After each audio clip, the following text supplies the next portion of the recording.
And take two. Hey guys, this is the Capt Fizz Masked Guy show. I am that Masked Guy, and we're talking about Superbowl tonight. Hopefully we get everything working right this time. Hit the music.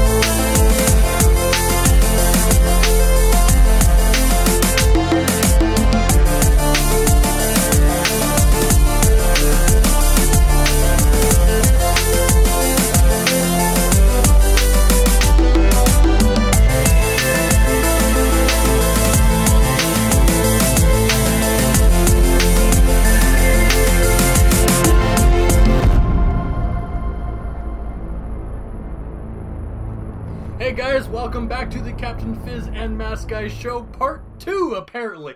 I am Capt Fizz. Are you sure that they can hear us this time? The microphone says yes, they can hear us. Okay, hey guys. Greetings from the 7th Moon of Thunder. I am, of course, that Masked Guy. We're going to talk about Super Bowl 50, which apparently was just as floppy as my screw-up with the microphone. So we have a special guest, Bama Slim, from Alabama, who now resides in Canada. Bama Slim, introduce yourself. Hey, welcome guys. Bama Slim. I am originally from Huntsville, Alabama, 36 years old. I have 4 children, and I am an avid football fan. I love all sports, but mainly football, specializing in college football, but as you well know, most college athletes turn pro, and you follow them on through their careers. Yes. I have a background in track as far as sports goes. When I grew up, I played basketball and baseball and all that, but when it come to high school and got serious, I ran track. I ran long-distance track. And I guess from a young age, having no pro sports in Alabama, you're pretty much given the option of choosing between Auburn University or the University of Alabama. So pro sports is not as big a thing. So that's why I think most people in the South argue that the Iron Bowl is bigger than, per se, the Michigan-Ohio State game, rivalry game. Whoa, I have to argue with you on that one. Michigan-Ohio State is a pretty big game. And I'm Canadian. Yeah, oh yeah. Well, they're all big rivalry games, but... Huh. Well, that's definitely something to argue with. But, to Canadian listeners, you should all know that American college football is pretty much more pro than what we can call our own CFL. And that takes a lot for me to say as an avid CFL fan. Well, honestly, my father-in-law lived down in Arizona for several years, and he has always told me that, they talk about how baseball is the national pastime in the United States. He says, in truth, it really is college football down there. That is actually the biggest sport down there, not baseball. Oh, yeah, for sure. In the South, well, I can give you a stat alone. The attendance for the Super Bowl, per se. I mean, you're looking at 71,088 people that attended that they actually could sell seats for. For example, the University of Alabama, they seat approximately 105,000 to give you a perspective of the Super Bowl to a university college football game in Alabama. And for CFL fans... difference of 30,000 people, roughly.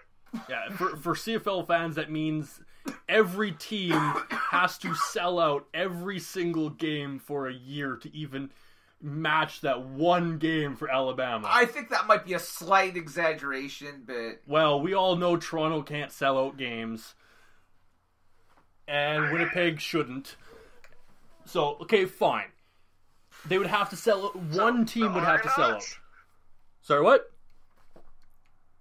I said, are you bashing the Argonauts already? I am always bashing the Argonauts. I believe the Argonauts are a wonderful team, a horrible fan base. Slim, you gotta understand, anywhere outside of Toronto usually bashes Toronto, so we bash Toronto quite a bit on here for very good reason. Toronto believes that they are the center of the universe, and we happen to think that they are the black hole of the world, so... I would use other terms, but we are here to discuss Super Bowl, not, the armpits of the universe. No, the armpit of the universe is Regina. Get that straight, then. Yeah. So, you obviously watch the highlights of the Super Bowl, much like the rest of us who had to rewatch it, which is not bad because you really didn't miss much, other than, maybe a lackluster, halftime show. From what you watched, what do you get the impression of, the football game itself? I was thoroughly disappointed in quarterback play. I mean, on both sides of the ball. I mean, when you look at it, Cam went 18 for 41 with 265 yards and interception, no touchdowns. And Manning went 13 of 23 with 141 yards and an interception and no touchdowns. So, to me, quarterback play was just crappy all the way around. I mean, they had passer ratings. Cam's Newton's was 55.4% and Peyton's was 56.6. Yeah, which was absolutely atrocious. Super Bowl caliber quarterbacks here. I mean, now, let's not take for granted that both teams had a great defense, but I'm expecting more out of quarterback play from two Super Bowl teams. Yeah, and actually, speaking of the defense, Denver defense held both Cam Newton, Brady, and Roethlisberger to only one passing touchdown, and that's all 3 games. So that's pretty impressive for, a defense. Oh, yeah. The defense was basically the game. I mean, the game basically was hinged on turnovers. Yeah, more or less. There was a lot of turnovers. The fumbles was just ridiculous. I mean, what are you going to do to hold on to a ball? I believe Tom Brady was in the stands buttering up the balls.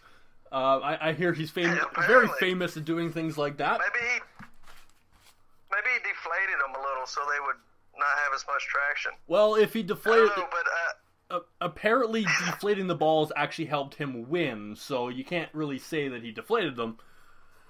It's funny, though, that you say that. They interviewed several past quarterbacks in the NFL, and they said some of them like it deflated and some of them like them overinflated. Well, that's the difference of the grip per person. That's why some of them have multiple partners and some of them have few. So yeah, basically. So back to the Super Bowl, the turnovers. Like I said, Carolina fumbled the ball 4 times and lost it 3 of the 4 times. It's pretty much hard to win any game when you turn the ball over that much. Yeah, Cam's interception. So basically, you had 4 turnovers for Carolina. And 2 of those were actually, Denver touchdowns.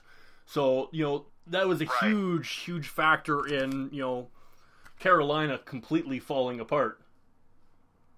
Which, really sucks because Cam Newton, he's young, he's very agile. He looked completely frustrated with, how everybody was acting. And maybe threw a little bit of a hissy fit. Just a little bit. Yeah, slight. And penalties killed them too. The Panthers, that is. Yes, and some of them... penalties for 102 yards. That's the whole length of the football field. Yeah, and some of them were completely uncalled for and very questionable on, what was going through the minds of Carolina. There were some Carolina Panthers players that had questioned some of the refs that thought that was a little home cooking for the Broncos, so to speak. Yeah, you can argue it that way, but at the same point, you can argue that a lot of these referees, it was their first time ever refereeing a Super Bowl, which was questionable in the first place. They had some jitters, obviously, right from the get-go. Not just the players, but maybe the referees as well. So basically, Manning is the oldest to win the Super Bowl. I believe he is 37, which is kind of strange when you look at the CFL of, Anthony Calvillo, in his 40s, winning the Grey Cup and being an all-star, quarterback, kind of a different league completely. This is he's won 2 Super Bowls with 2 different teams, which is the first person to ever do such a feat, which I don't know. I don't think is as big as they want to make it seem. I'm not a huge Manning fan. I personally don't think he's a great quarterback. I think he is, all his successes rest on everybody around him, not so much him himself. And when wondering, yes, I'm still here in the studio. I just don't know anything about football. I think more so Manning is a student of the game. I think he studies film and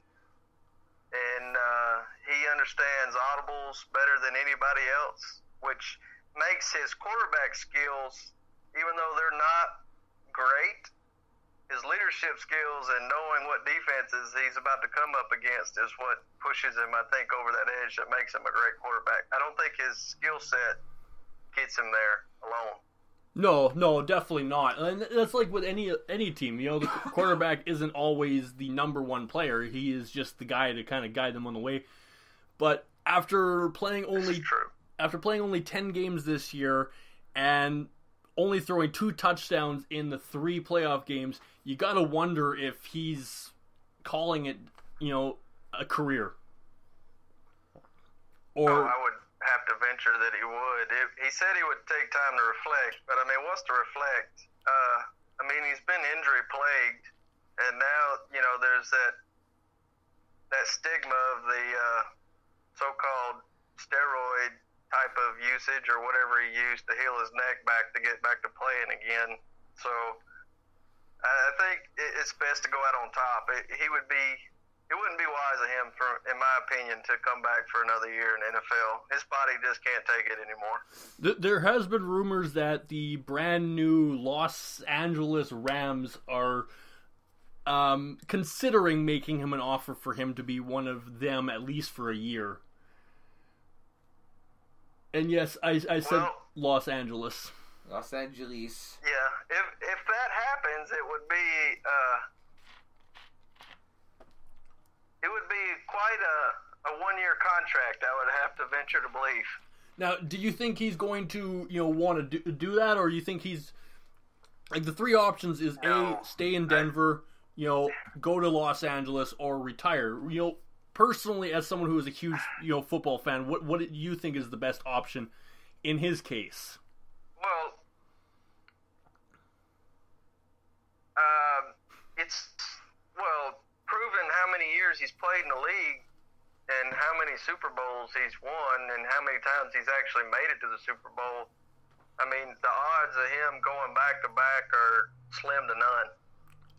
Unless the league piggybacks him. In my personal opinion, I think he's better to hang it up and go ahead and retire and go out on top like John Elway did instead of trying to play another year because he thinks he can.